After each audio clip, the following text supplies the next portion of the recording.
Bonjour à tous, bienvenue sur Angeltaena. Je suis ravie de vous retrouver aujourd'hui pour une nouvelle vidéo où je vais vous présenter un jeu qui n'est pas encore connu et que j'ai trouvé par hasard en fait. Je cherchais un jeu sur les plantes. Je savais que Siolo Thompson, qui est une artiste que je suis, allait sortir prochainement un jeu, un premier volet du moins, de 30 cartes sur des plantes. Et en faisant des recherches sur Google pour voir un petit peu des illustrations, etc., je suis tombée sur un autre jeu en fait. Et sur le coup, j'ai cru que c'était le nouveau jeu de Claire Goodchild. Alors, bien qu'elle ne fait pas spécifiquement des jeux sur les plantes, mais ça ressemblait un petit peu en fait, l'atmosphère. Voilà, ça me faisait penser à son travail. Donc j'ai cliqué sur la photo, je suis tombée sur un site internet, le site de Leila et Olive. Voilà, et hier j'ai donc reçu ce colis qui a mis vraiment à peine 6 jours à arriver des États-Unis. Donc j'étais bluffée de la rapidité en fait. Donc je l'ai ouvert. Alors, c'est pas une unboxing, dans la mesure où j'ai ouvert le paquet et j'ai pas pu résister à l'envie d'ouvrir les cartes parce que hier j'ai posté, pour ceux qui me suivent sur Facebook, sur Angeltaena, j'ai posté cette photo de ce paquet. Et j'ai pas pu résister à l'envie de l'ouvrir. Alors, ce qui s'est passé, c'est que j'ai pu le remballer pour vous montrer comme c'était joli en fait. C'est arrivé comme ça, emballé dans un papier de soie noire avec un joli autocollant qui reprend, il me semble bien, le dos des cartes. Enfin, vous allez voir ça dans 2 petites secondes. Donc, à l'intérieur, on trouve une carte, une illustration en fait, ainsi qu'une petite carte de visite. J'aime bien ce type de carte. Je trouve ça super sympa. Voilà, donc ça c'est très mignon, très joli. Et donc, dans ce papier de soie, que je n'abîmerai pas une seconde fois, je le fais glisser en fait, comme ça je peux le garder intact. Je ne l'ai même pas déchiré. Et donc à l'intérieur de ce paquet, vous trouvez le Pythia Botanica Oracle, donc de Leila et Olive, qui a été créé par Nicole Rallis. Alors c'est un oracle intuitif qui est ancré dans la mythologie et infusé avec des plantes magiques. Tout à fait ce que j'aime, bien sûr. Chaque jeu offre 48 illustrations à la main qui sont entièrement réalisées par Nicolas Rallis de Leila et Olive. Ou Leila plus Olive, je ne sais pas comment on le dit en anglais. Donc cet oracle merveilleux arrive dans une petite boîte en carton, toute simple. Donc vous voyez que là vous avez une magnifique illustration qui est donc le dos des cartes. Vous allez voir, c'est splendide. Voilà, sur le côté vous avez encore des petites plantes, le Pythia Botanica, et au dos, donc ce que je viens de vous lire et traduire, ainsi que des illustrations de plantes. Et donc c'est un jeu réalisé par Nicole Rallis et qui a été édité il y a seulement quelques jours, je crois. Voilà, il est sorti il y a quelques jours. Alors, à l'intérieur de ce paquet, on trouve un petit, alors pas vraiment guidebook, plutôt un petit dépliant en fait. Voilà. Et donc, dans ce dépliant, on vous dit que nous invoquons le mythe de Pythia, qui est une ancienne prêtresse qui avait des visions.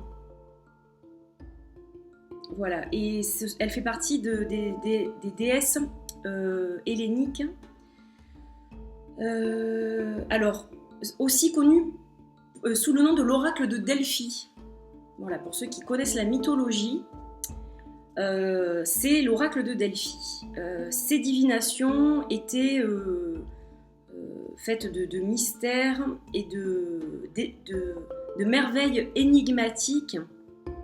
Voilà, il y avait des présages qui se réalisaient dans le cœur des femmes et des hommes qui essayaient d'aller contre leur destin. Donc voilà un petit peu l'idée de ce jeu. Le Pythia Botanica a été donc fait pour se lire intuitivement. Donc c'est ça que j'aime aussi dans ce type de jeu, c'est que l'intuition a une grosse part de responsabilité et j'aime beaucoup ça en fait. Donc elle autorise le lecteur à donner des significations telles qu'il les perçoit en fait. Mais il y a aussi, pour ceux qui le souhaitent, des explications données dans ce petit dépliant. Voilà. Donc je trouve ça super, c'est-à-dire que si vous ne voulez pas utiliser le dépliant, si vous ne parlez pas anglais par exemple, vous n'êtes absolument pas obligé. Et si vous souhaitez aller un petit peu plus profond et voir un petit peu ce que dit l'auteur à propos de ces plantes, à ce moment-là, vous pouvez utiliser ce petit dépliant. Voilà, donc on en tirera une à la fin d'ailleurs, hein, on le mélangera, on en tirera une de carte. Donc voilà, en fait, vous avez chaque fois le nom de la carte et l'explication qui va avec, tout simplement. Voilà, c'est tout, hein, c'est pareil pour toutes les cartes. Voilà, donc vous avez 48 lames expliquées dans ce petit dépliant. Alors, à présent, on va arriver aux cartes. Donc les cartes, elles se présentent avec une carte de présentation. Donc Leila plus Olive, Pythia Botanica Oracle, avec une jolie fleur. Voilà. Donc là, on vous redit qu'elles ont été illustrées à la main, etc. Et avant de vous les montrer, je vais vous montrer le dos qui est absolument magnifique. J'aime tout dans ce dos. J'aime les fleurs, j'aime la lune, j'aime le serpent qui m'évoque la transformation, l'évolution, le renouveau. Donc je trouve ça superbe, il est sublime, dans des tons de gris, avec des couleurs très douces. Voilà, j'espère que vous verrez bien malgré la luminosité qui n'est pas terrible encore une fois puisqu'il fait très très gris. Mais là je pense que c'est assez fidèle. Donc très très joli vraiment. Donc je vais vous les montrer et après je vous dirai pourquoi ça. Je pense que c'est un jeu que je vais immédiatement associer à un des jeux de Claire Goodchild, voire à plusieurs. Mais je pense qu'il ira parfaitement avec. Alors là vous avez la morsure du diable, donc Devil's Bite. Donc vous avez le mot-clé et le nom de la plante en latin, je crois. Scabiosa, oui, c'est ça. Le repos errant, errante repose. Voilà, vous avez chaque fois donc le mot-clé en un peu plus gros. Donc vous avez quand même un mot-clé, vous avez une guidance quand même avec un mot-clé et le nom de la plante en dessous. Je vous laisse profiter de ces magnifiques illustrations. Mort, respire, conçoit. J'adore cet esprit. Ça faisait très très longtemps que je voulais travailler avec les plantes. Je ne savais pas comment m'y prendre. J'ai vu des tas de livres, j'ai vu des tas de jeux, mais il n'y avait rien vraiment qui m'inspirait réellement. Et là, j'ai vraiment trouvé ce que je cherchais, quoi. C'est exactement le jeu que je cherchais. Voilà, c'est magnifique. Ça, c'est la roue de l'amour. Love's Wheel, fleur de lune, je crois. Ouais. Enfin, elles sont très très belles. Moi, j'adore. Juste, voilà. Je les ai vues qu'une fois, donc j'ai triché à moitié. Je voulais les partager avec vous. Alors, j'avais laissé le mot sur Facebook comme quoi je ferais la vidéo. Et j'ai décidé de la faire rapidement parce que c'est vrai qu'il y a quelques personnes qui m'ont posé des questions. Qui ne savaient pas du tout de quoi il s'agissait, puisque je vous dis, il est très très récent. Et ça a été un pur hasard que je tombe dessus encore une fois, donc voilà, j'ai décidé de le partager rapidement, parce que je ne sais pas combien d'exemplaires il a été édité, il est auto-publié ce jeu, donc je pense qu'il est peut-être pas non plus édité en très très grand nombre. Donc si vous êtes intéressé, je vous mettrai toutes les coordonnées de Leila plus Olive dans la barre d'infos. Voilà, donc c'est juste magnifique. Dans l'amour et la mort. Myrtille.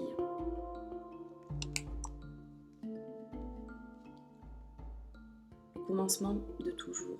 Alors, je crois que les couleurs, elles sont ouais. J'essaye de pas trop bouger parce que c'est vrai que la lumière, j'ai bien éclairé, j'ai tiré les rideaux, mais je sais pas si c'est suffisant. Enfin, j'espère que vous pourrez bien voir quand même. Parce que c'est vraiment de toute beauté, quoi. Alors, puis ce que j'aime bien, en fait, c'est que je sais pas si vous le voyez bien à l'écran, mais ça fait comme une tache d'eau en fait sur un papier. Ou voilà, derrière vous voyez qu'il y a un fond quand même qui est pas uni et pas homogène, donc c'est super chouette, quoi. C'est super joli, très très inspirant. Voilà, donc j'espère que je vais pouvoir progresser sur les plantes. En même temps, j'essaye de progresser petit à petit, pas à pas, avec mes ogames. Et bientôt, je vais attaquer aussi les runes, car j'attends un jeu de runes qui devrait arriver incessamment sous peu, pour m'aider dans mes recherches et dans mon travail justement. Influence. C'est magnifique. Alors, je ne connais pas spécifiquement les plantes, il y en a beaucoup que je ne connais pas, mais donc justement je vais apprendre. Et je pense que quand même je vais me servir un peu du livre pour bien déterminer de quelle plante il s'agit. Je pense que ça m'aidera aussi ensuite pour lire cet oracle. Donc vraiment très joli, quoi. Alors c'est très simple, c'est très sobre, c'est ça que j'aime aussi, c'est la pureté de ce jeu. Les écritures, elles sont discrètes, la police n'est pas dérangeante. Et voilà, c'est juste une plante sur un fond clair. Ça me fait penser un peu aux herbiers que je faisais quand j'étais gosse avec l'école. Voilà, on prenait une page, on mettait une fleur, une feuille, une plante. Et c'est vrai que voilà, ça me rappelle aussi un peu ça, quoi. Je crois que ça se fait plus trop dans les écoles, ça. C'est dommage. C'était tellement sympa, tellement instructif. Donc vous voyez que ce jeu est d'une grande beauté. Il a des vertus de guérison pour moi. Il a des vertus magiques aussi. On sent tout de suite une énergie très très très puissante qui se dégage de ce jeu, vraiment. C'est l'énergie de chaque plante qui est infusée dans chaque carte. Je ne sais pas trop vous l'expliquer. C'est un petit peu comme quand je vous ai présenté le Soul Tree Oracle. On ressent l'énergie des arbres en fait. Et là, c'est un petit peu pareil. C'est-à-dire que chaque plante vous transmet son énergie et sa force. Donc c'est assez bluffant, quoi, je dirais. Celle-là, elle est impressionnante, je trouve. De loin, on dirait presque un visage avec des cheveux, un petit peu comme quelque chose qui s'enflamme, presque un petit air démoniaque. Elle est impressionnante, je trouve. Sacrifice, l'anémone. Il est superbe. Plus je le regarde, plus je le trouve beau. Vraiment. Une merveille. Encore une. Il y en a eu beaucoup cette année. Je trouve qu'au niveau des jeux auto-publiés, je crois que l'année 2016, elle aura été quand même assez spectaculaire. Parce que je trouve qu'il y a eu énormément de belles choses. Donc voilà, ça finit en beauté là.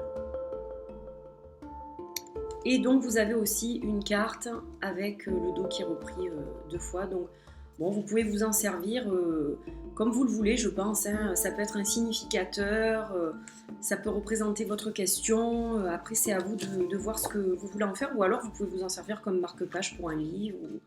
Voilà, quoi. Donc, vous avez vu ces 48 merveilleuses illustrations. Alors, au niveau de la taille, je vais le comparer un petit peu. Comme ça, vous aurez une idée de la taille exacte. Et puis, on va parler un petit peu de la qualité du jeu aussi. Alors, déjà, on va parler de la qualité.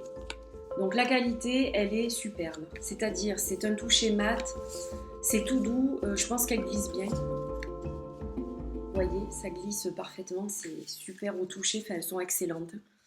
Excellentes, voilà, une super qualité, vraiment rien à dire de ce côté-là. Alors, je vous parlais de Claire Goodchild. Donc en fait, vous voyez, les deux vont s'associer, je pense, parfaitement. Je sais pas pourquoi, c'est ce que j'ai ressenti. Donc on va comparer au jeu de Claire. Et donc déjà j'avais vu juste au niveau de la taille. C'est l'exacte même taille que le jeu de Claire Goodchild. Voilà, donc en fait, vous voyez, je pense que ça va juste s'associer merveilleusement. Je suis déjà super excitée à l'idée de faire un tirage avec ces deux jeux. Je crois que je vais en faire un dès aujourd'hui pour tester. Voilà, parce que je pense que ça va être juste superbe. Vous voyez, ça s'accorde très bien et c'est pour ça que tout de suite je me suis dit mince, est-ce qu'elle a déjà sorti son jeu? Et en fait c'était pas du tout son jeu à elle, voilà. Donc pour comparer, il a la même taille que The Oracle of Oddities. On va le comparer à un tarot, comme ça vous aurez une idée. Donc je pense que la plupart d'entre vous, vous connaissez le Rider-Waite, hein, le original. Donc on va comparer au Rider-Waite. Et c'est kiff-kiff. Hein. C'est-à-dire qu'il n'y a vraiment pas beaucoup de différence. Au niveau de la taille, c'est la taille du tarot Rider-Waite, voilà.